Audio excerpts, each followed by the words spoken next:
Gumawa ako ng buko pandan salad para sa aming merienda. At dahil wala kaming budget para pambili ng buko, clear na gulaman ang ginamit ko para sa buko namin. Yung clear na gulaman niluto ko tapos nilagyan ko ng kaunting evaporada. Ang nabili ko naman ng gulaman is bati. Kasi pagkayod ko bati gid siya, nagputol-putol siya. Alangan naman itapon natin kaya ato na lang nanggi padayon. Kayuri na lang natin hanggang sa maubos na ang ating pasensya. Charot! At dahil natapos ko ng kayurin ang gulaman na puti, nag-cut na ako ng gulaman na green. Hindi talaga ako marunong mag-cut ng gulaman kaya nakiwi-hiwi na yung gulaman ko. Okay ra na mga Mario, bahala na si Batman. Ang importante makaon.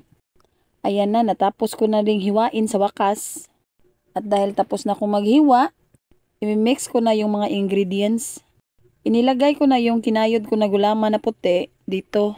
Yung ginamit ko nga pala ng mga gulaman is tag-iisa. Bali isang clear at isang green. Parang lugaw siya tingnan pero masarap naman siya. Kasi dinamihan ko talaga siya ng evaporada. So, nag-mix-mix muna ako para ma-mix talaga ng husto yung gulaman. Pagkatapos ma-mix ng mga gulaman, naglagay ako ng 2 all-purpose cream. Mas maraming all-purpose cream, mas masarap. Medyo pricey man gud mo nang duha ra akong gipalit. Yung isang all-purpose cream nilagay ko sa chiller kaya medyo bagtok siya. Pagkatapos lagyan ng all-purpose cream, nilagyan ko nga pala ito ng tapioca pearls. At dahil gutom na kami kaya yung tapioca pearl hindi talaga naluto ng tarong. Pero okay lang yan mga mari kasi nga kami lang din ang kakain.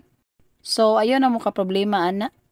At dahil madami talagang gatas na nilagay ko kaya hapit talaga siya maawas mga mari ay. Ito talaga ang kalalabasan. Samot na magdali-dali. Sino ba kasing hindi matatakam nito ang daming ang cream ng nilagay ko. At dahil nagkaawas-awas na, inilipat ko muna sa ibang lalagyan yung ibang gulaman. Pagkatapos ko malipat sa ibang lalagyan, nilagyan ko ito ng isang lata ng kondensada. Again, mas maraming kondensada, mas lami pod. Pero kay hindi man ako ganahan og tamis kaayo, so isang lata lang yung nilagay ko.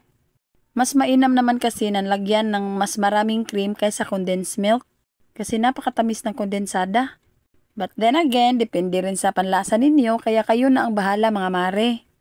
At syempre, saktong-sakto at swak sa panlasa ko.